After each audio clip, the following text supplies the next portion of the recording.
Coba deh Bapak Ibu terapkan dalam hidup, oh dunia, saya akan lalui. Jadi mudah semua tuh. Ada orang utang nggak bayar, kita tagih, coba berusaha. Tidak, ya sudah, jadi amal buat saya di akhirat. Selalu baik. Ada orang yang jahatin kita, fitnah segala macam. Oh, toh juga nanti Allah akan balas di akhirat. Ada bahasa ini membuat hati tenang. Kita tahu ternyata di sana ada kehidupan abadi yang akan menyelesaikan semua. Dan memang itu rukun iman kita. Rukun iman yang wajib kita yakini, adanya kematian, adanya kehidupan. Dan ini semua akan kita bahas panjang lebar sampai 2 kitab ini membahas masalah kehidupan akhirat tadi. Allahu Rabbi wal Islam dini wa Muhammadan Rasulullah. Ada hal yang harus kita pahami dan memang ini fakta lapangan. Kalau Allah yang maha suci dan maha sempurna menciptakan semuanya berpasang-pasangan. Seperti malam dan siang, laki-laki dan perempuan, sehat dan sakit, kaya dan miskin, ya. Kemudian muda dan tua, hidup dan mati, dunia dan akhirat, ini berpasang-pasangan. Dan harus kita pahami ini dijadikan sebagai sebuah pemahaman dasar dalam kehidupan kita. Kita nggak mungkin sehat selamanya, pasti kita sakit. Nah kalau kita paham ini pasti terjadi, sebagaimana kita sehat kita akan sakit. Maka pada saat sakit kita bisa menerima itu. Karena kita tahu, oh dulu kan saya sehat, pasti saya juga akan sakit. Saya dulu muda, saya pasti akan tua. Gitu. Sekarang ada pagi akan ada malam. Gitu. Ada lapar, ada kenyang, semua berpasang-pasangan ini. Termasuk ada hidup dan ada mati.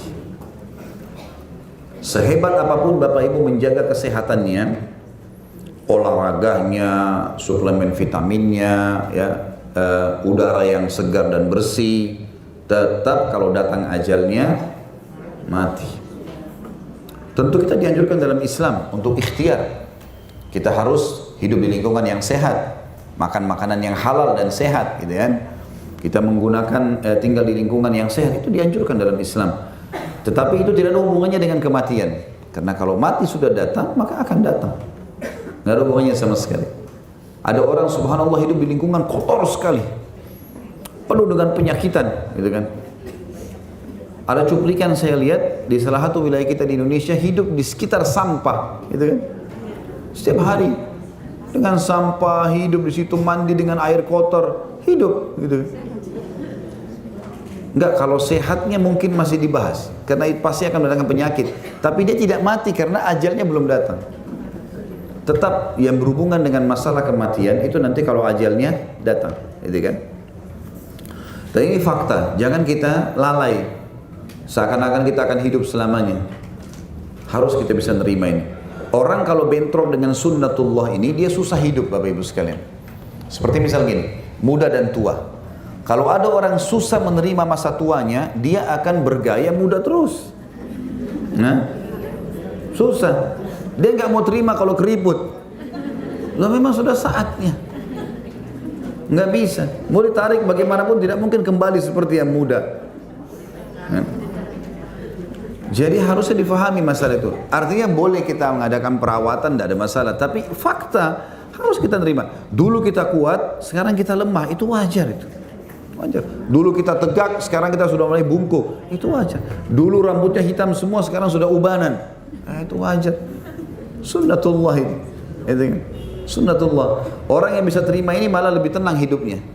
Karena tahu oh, ternyata memang sudah saatnya. Gitu kan? Sudah saatnya.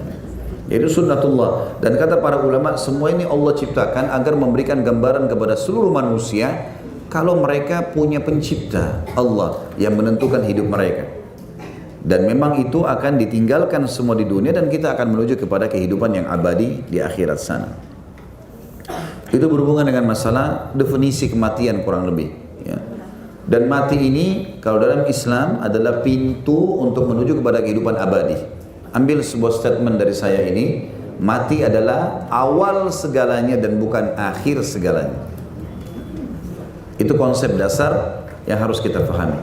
Mati adalah awal segalanya dan bukan akhir segalanya. Jadi kalau ada orang mati dalam Islam, itu sebenarnya dia baru memulai kehidupan abadinya. Awal segalanya, bukan akhir segalanya.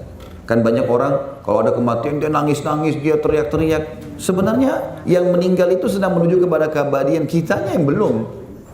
Kenapa harus ditangisi? Islam tidak melarang kita merasa sedih karena kehilangan, tapi tidak boleh niyaha.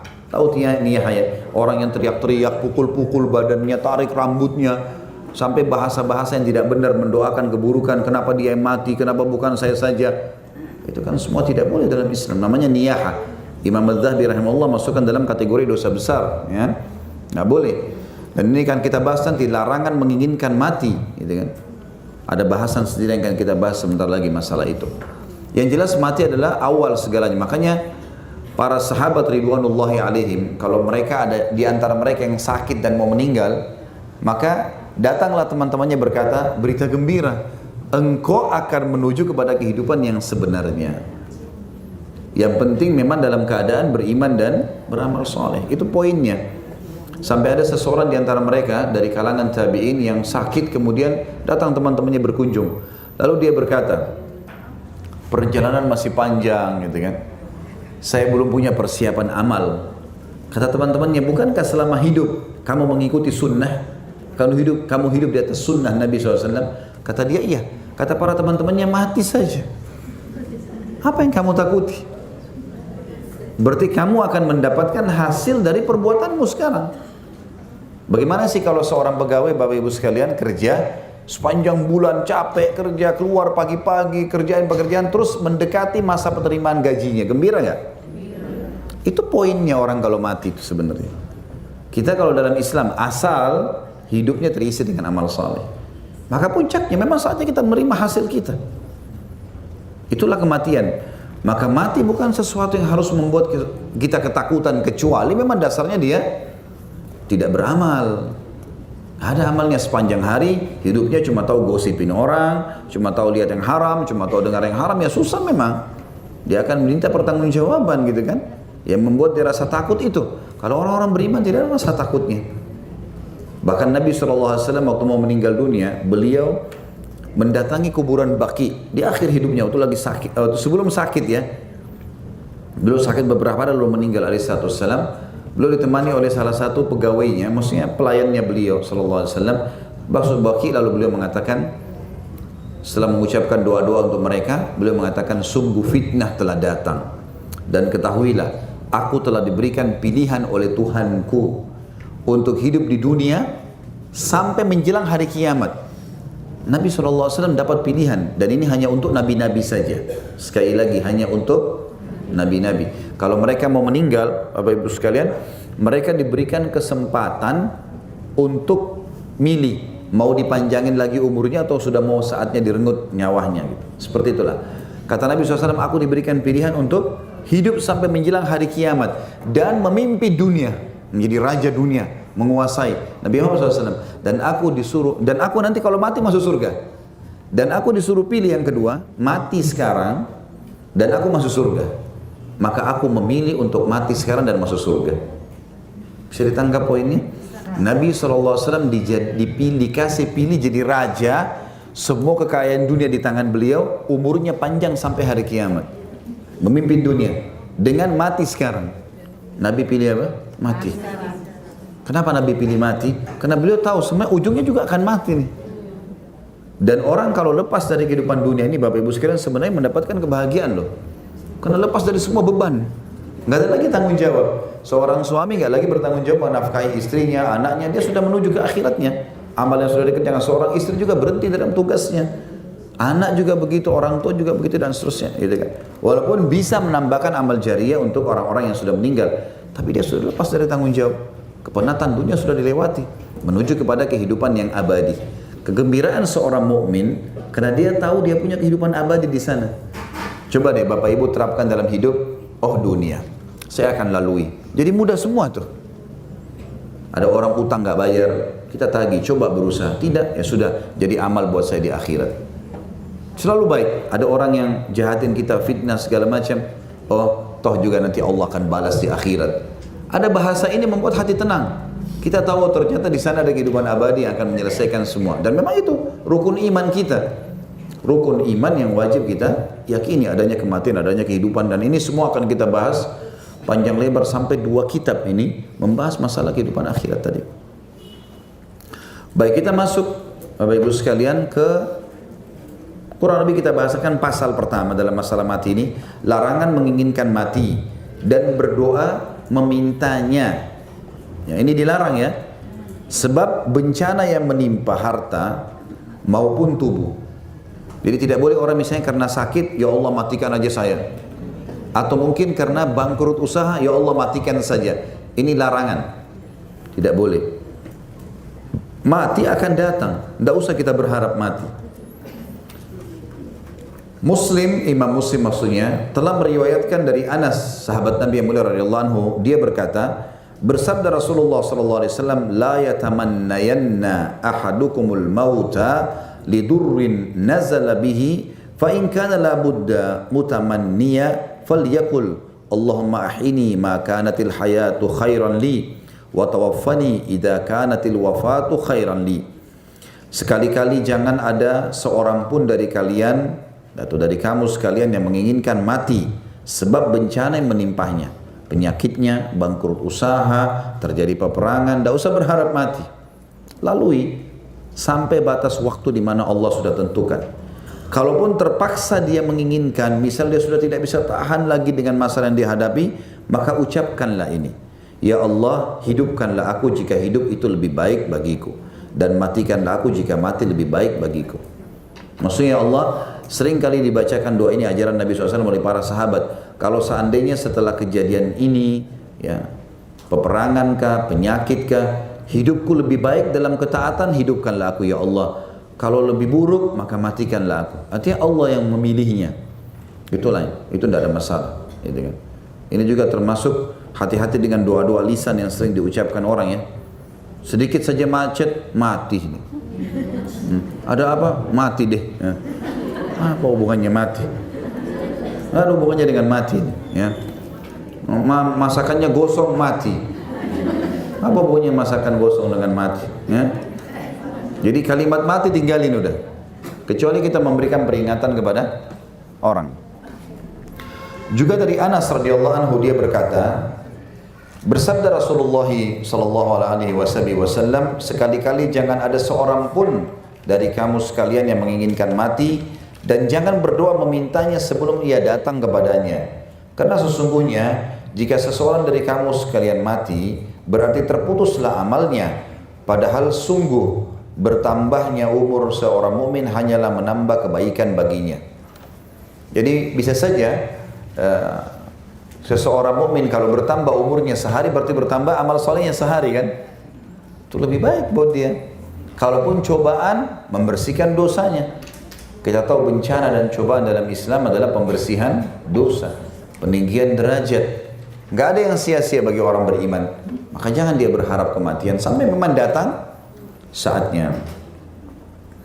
Adapun menurut riwayat Imam Bukhari, sekali-kali janganlah ada seorang pun dari kamu sekalian yang menginginkan mati jika dia orang baik, barangkali dia akan bertambah kebaikannya, dan jika dia orang jahat, barangkali dia akan memohon keridhaan Allah atau taubat. Tentu ini dalam footnote kita di bawah semua ditulis ya. Kalau tadi itu yang hadis yang pertama sekali kita baca tidak boleh berharap kematian, ada footnote nomor 1 di halaman 11, Sahih Bukhari nomor 5671 dan Sahih Muslim nomor 2680. Dan hadis yang kedua tadi yang kita baca masih di halaman 11 di footnote nomor 2 Sahih Muslim nomor 2682. Dan hadis yang baru saja kita bacakan tadi di footnote nomor 3 hadis Sahih Bukhari nomor 5673. Sedangkan Al-Bazzar salah satu penyusun buku hadis. Ya, seperti Bukhari, Muslim, Al-Bazzar juga punya buku hadis. Dia meriwayatkan dari Jabir bin Abdullah radhiyallahu anhuma. Jabir dan Abdullah adalah sahabat Nabi, dia dan ayahnya, berkata, bersabda Rasulullah SAW, janganlah kalian sekalian menginginkan mati karena kedahsyatan di awal kematian amatlah berat, dan sungguh bahagia jika seorang hamba diberi panjang umur lalu Allah mengaruniakan taubat kepadanya. Hadis ini sanadnya hasan, diriwayatkan oleh Imam Ahmad juga di nomor 332, dan Al-Haythami juga menyebutkan dalam Majma' Az-Zawaid nomor 203. Sekarang kita masuk ke sub yang lain. Hakikat mati itu, menurut para ulama, kematian bukan sekedar ketiadaan atau kebinasaan belaka, tetapi sebenarnya mati adalah terputusnya hubungan ruh dengan tubuh, terhalangnya hubungan antara keduanya, dan bergantinya keadaan dari satu alam ke alam lainnya. Jadi kurang lebih kalau kita simpulkan, dua hal yang ditekankan oleh Imam Qurtubi di sini rahimahullah. Beliau mengatakan kematian definisinya adalah berpisahnya ruh dengan tubuh, ya. Karena sekarang yang membuat kita bisa bergerak, bisa melihat, bisa ngomong segala macam, adanya ruh dalam tubuh kita. Badan ini seperti kendaraannya, ya. Nah, ruh ini dikeluarkan karena sudah saatnya dia harus berpisah dengan jasad tadi. Dan bergantinya keadaan ruh itu dari alam dunia ke alam lainnya, maksudnya alam barzah. Alam barzah, ya. Dan ruh tidak akan pernah kembali lagi ke alam dunia. Jadi nggak benar tuh kalau ada yang mengatakan pada saat orang meninggal masih ada 40 hari ruhnya di rumahnya. Nah, itu sudah tidak ada, ruhnya sudah dibawa ke alam barzah. Udah nggak ada hubungannya sama sekali. Ya, makanya Nabi SAW berkata, hari Jumat adalah hari yang paling mulia, maka perbanyaklah salawat untukku karena salawat kalian akan dihantarkan kepadaku. Maksudnya dibawa ke alam barzah di mana Nabi SAW di sana, karena semuanya hidup di sana. Ya. Kemudian beliau mengatakan mati termasuk musibah terbesar dan Allah SWT menyebutnya dengan nama musibah. Yang dimaksud dengan musibah di sini adalah, kata para ulama, dia akan menjadi musibah bagi orang-orang kafir atau orang fasik yang tidak sempat bertaubat dan beriman. Dan yang dimaksud musibah bagi orang yang sedang meninggal kalau orang beriman adalah keluarganya merasa kesedihan. Tapi bagi orang beriman sendiri bukan musibah. Bagi orang beriman sendiri, kata ulama, dia bukan musibah. Sebagaimana sudah saya jelaskan tadi, dia malah kebaikan menuju kepada kehidupan abadi. Allah berfirman dalam surah Al-Maidah ayat 106, A'udzubillahi minasyaitonirrajim, fa asabatkum musibatul maut. Lalu kalian ditimpa musibah kematian. Saya sudah bilang tadi, ini akan menjadi hal yang berat bagi orang-orang yang kafir dan fasik, dan dia akan menjadi musibah bagi keluarga orang-orang beriman yang merasa sedih, ya. Dengan demikian mati memang musibah terbesar dan bencana paling dahsyat. Ya, tentu di sini kerinciannya adalah bagi orang yang tidak sempat beriman dan beramal saleh.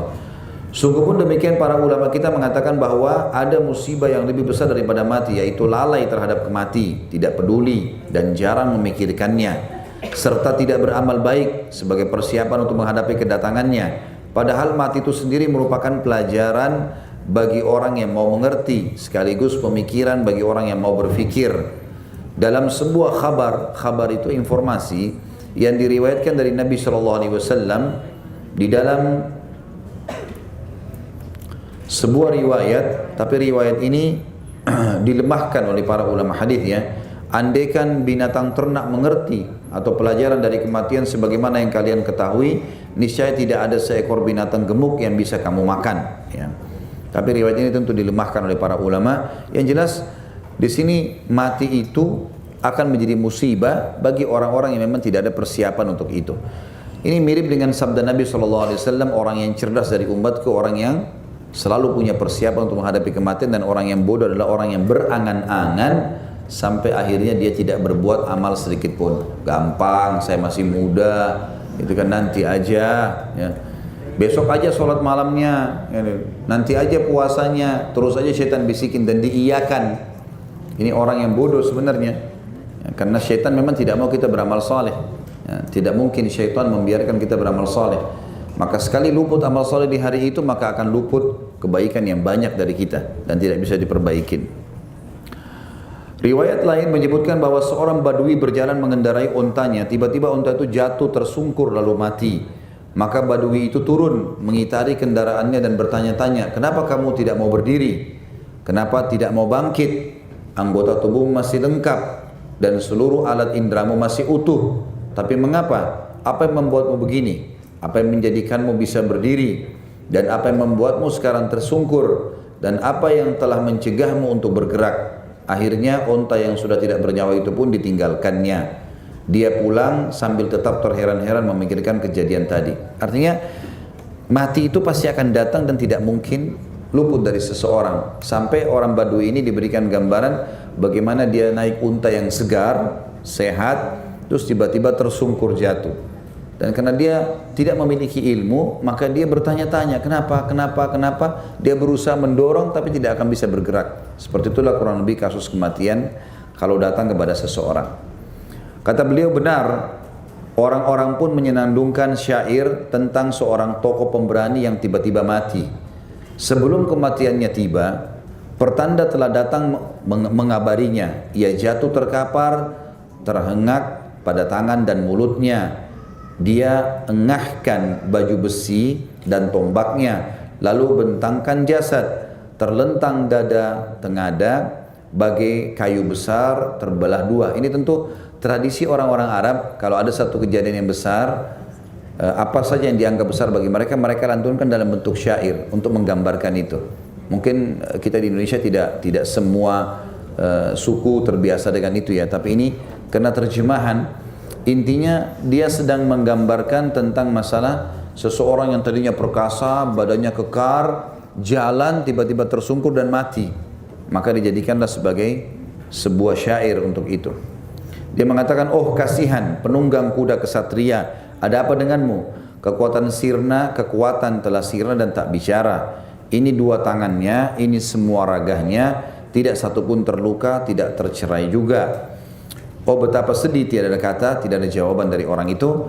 Jika Allah menjatuhkan kadarnya, musibah besar menghampiri anda, tak kala tidak menganggungkannya. Kematian adalah berita nyata, kita di sini menjadi saksi betapa dahsyat ketika terjadi, namun ingin selalu diingkari.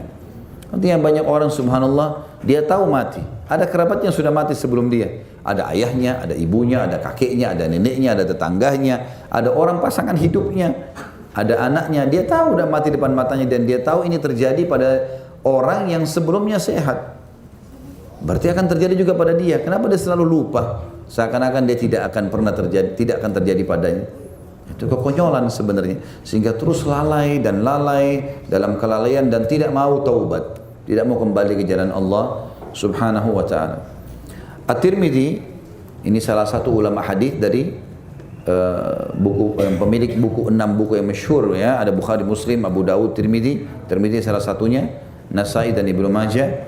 Al-Hakim ya, Al-Hakim juga adalah salah satu ulama hadis yang memiliki buku namanya Mustadrak ya. Buku hadis juga dijadikan rujukan oleh para ulama. Abu Abdillah meriwayatkan dalam Nawadir al-Usul, telah bercerita kepada kami Qutaibah bin Sa'id dan Al-Khatib bin Salim dari Abdul Aziz Al-Majishun dari Muhammad bin Al-Munqadir, dia berkata salah seorang anak dari Nabi Adam alaihissalam meninggal dunia. Maka beliau berkata, hai Hawa, anakmu telah mati. Apa mati itu? Tanya Hawa. Jadi ini pada saat awal kejadian kematian, gitu kan? Nabi Adam menjawab, tidak makan, tidak minum, tidak berdiri dan tidak duduk. Maka Hawa pun menangis dengan keras. Akhirnya Nabi Adam berkata, hindari dirimu dan anak-anak perempuanmu dari tangis keras. Aku dan anak-anakku laki-laki tidak bertanggung jawab atas hal itu. Dan ini tentunya hadis yang dianggap munqati', artinya terputus jalurnya. Tetapi Al-Munqadir yang meriwayatkan riwayat ini adalah orang yang terpercaya, ya. Ini terpercaya. Intinya ini hanya melengkapkan bahasan tentang masalah hakikat kematian tadi. Benarkah ada orang yang ingin mati? Adapun mengenai siapakah yang menginginkan mati, maka riwayat dari Sahal bin Abdullah At-Tusturi bahwa dia berkata, tidak ada yang menginginkan mati kecuali 3 kelompok. Orang yang tidak menyadari tentang hal-hal yang bakal terjadi setelah mati, atau orang yang lari dari takdir Allah yang telah ditetapkan pada dirinya, atau orang yang rindu dan ingin bertemu dengan Allah yang maha mulia dan maha suci. Jadi ada 3 kategori orang yang kemungkinan berharap kematian. Yang pertama adalah orang yang tidak tahu menahu sekali masalah apa yang terjadi kalau setelah mati, seperti orang ugal-ugalan, balap-balap. Dia tahu kalau tabrakan bisa mati, Tapi dia nggak ada pikirannya nanti kalau mati ada apa. Atau dia berantem, tawuran. Tahu nih, nanti kena pedang bisa mati, segala macam, kena pisau, kena batu. Tapi dia nggak pikir itu. Atau dia mabuk sengaja sambil nyetir, nanti bisa tabrakan dan segala macam contoh-contoh. Maka ini orang ini tidak berpikir masalah mati karena dia tidak tahu apa yang akan terjadi di sana. Sebenarnya mati berarti memutuskan seluruh amal dia. Berarti kerugian buat dia sebenarnya. Kelompok yang kedua adalah orang yang lari dari takdir-takdir Allah, ya, yang telah ditetapkan pada dirinya. Maksudnya dia lari dari musibah yang sedang ada. Dia sudah tidak tahan lagi, mungkin karena bangkrut usaha, mungkin karena putus cinta, mungkin karena apalah istilahnya, bunuh diri, gitu kan. Nah, yang orang lari dari takdirnya Allah ini, apa hubungannya dengan itu semua? Ya. Dan yang terakhir ini yang positif adalah orang yang rindu ingin bertemu dengan Allah. Seperti orang yang pergi jihad, tahu dia akan mati, tapi dia tahu dia akan bertemu dengan Allah, maka dia menerima itu, dia mau. Ada riwayat lain mengatakan bahwa ketika malaikat mau datang kepada Nabi Ibrahim, Khalil Ar-Rahman. Khalil artinya kekasih, ya. Ar-Rahman adalah Allah yang Maha Pengasih. Ini istilah atau julukan buat Nabi Ibrahim alaihissalatu wassalam.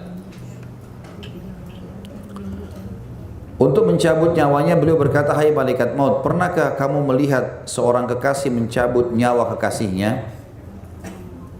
Atas pertanyaan itu malaikat maut bergegas menemui Tuhannya, dan Tuhan pun berfirman kepadanya, "Katakan kepadanya, pernahkah kamu melihat seorang kekasih yang tidak ingin bertemu dengan kekasihnya?" Maka malaikat itu pun kembali menemui Ibrahim, dan kali ini beliau berkata, "Cabutlah nyawaku sekarang juga." Maksudnya di sini Ibrahim alaihissalam, memang semua nabi-nabi begitu, ya. Kalau mau meninggal mereka masih dikasih pilihan, hanya untuk nabi-nabi saja. Seperti Nabi Musa alaihissalam diberikan pilihan, ya. Waktu malaikat maut datang, dalam sebuah riwayat dikatakan, tapi dalam bentuk manusia. Lalu kemudian Musa bertanya, "Siapa kamu?" Dia bilang, "Saya malaikat maut yang akan mencabut nyawamu." Nabi Musa pikir ini orang main-main, bukan malaikat, karena dalam poster manusia. Lalu sempat dipukul oleh Nabi Musa. Dalam sebuah riwayat begitu. Maka malaikat pun mengeluh kepada Allah. Lalu kemudian dia kembali dalam poster malaikatnya. Lalu Musa bertanya, "Apakah kau akan mencabut ruhku?" Dia bilang, "Iya, akulah tadi orang yang menjelma jadi manusia menanyakan kepadamu yang kamu sempat memukulnya. Tapi Tuhanmu memberikan pilihan kepadamu. Apa kau masih ingin dipanjangkan umurmu?" Dia bilang, "Iya, saya mau." Lalu Allah berikan pilihan, "Berapa tahun kau ingin, hai Musa?" Tuhanmu menawarkan 1000 tahun. "Apa cukup?" Kata Musa alaihissalam, "Cukup, 1000 tahun panjang sekali." Umur Nabi Musa alaihissalam waktu itu tidak sampai 100. Boleh kasih 1000 tahun. Nabi Musa mengatakan cukup. Lalu tiba-tiba Allah ilhamkan dalam hati Musa alaihissalam untuk bertanya lagi, "Sebentar, setelah 1000 tahun nanti saya mati enggak?" Kata malaikat maut, "Tentu, pasti akan mati." Kata Musa, "Kalau gitu cabut aja sekarang." Sama aja, nanti juga akan mati. Sementara beliau dalam kondisi sebagai nabi dan orang yang soleh, kan gitu. Udah nggak perlu khawatir. Nah, Ibrahim alaihissalam juga begitu. Waktu menghadapi malaikat maut di sini, dalam riwayat ini dikatakan, dia sempat mengatakan, "Hai malaikat maut," tapi dengan bahasa santun, "Apakah pernah kamu melihat seorang kekasih mencabut ruh kekasihnya?" Maksudnya di sini Allah kekasihku. Allah juga memberikan aku julukan Khalil. Masa Allah mau cabut ruhku? Seperti itulah kurang lebih pertanyaannya. Maka waktu malaikat ini kembali kepada Allah, Allah mengatakan, "Katakan kepada Ibrahim, bukankah seorang kekasih rindu untuk bertemu dengan kekasihnya?" Artinya mati ini membuat kau ketemu dengan aku. Itu pintunya, nggak bisa lewat dari situ, siapapun dia. Maka Ibrahim AS faham dan mengatakan, "Cabutlah ruhku sekarang." Artinya ada orang yang berharap mati ini, tapi kayak kalangan nabi, ya.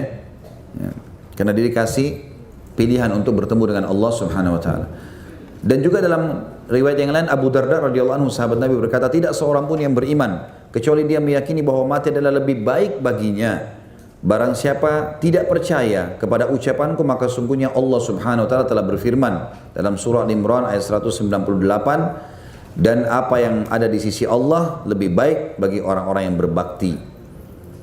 Dan juga firman Allah dalam surah Al-Imran 178, "Dan janganlah sekali-kali mereka yang kafir itu menyangka bahwa pemberi tangguh kami kepada mereka, maksudnya umur yang masih ada, lebih baik bagi mereka." Begitu pula Hayyan bin Aswad berkata, "Mati adalah jembatan yang mengantar seorang kekasih kepada kekasihnya." Maksudnya kita akan menuju kepada kehidupan abadi. Jadi orang-orang beriman tidak akan pernah merasa sedih dengan itu. Allahu a'lam.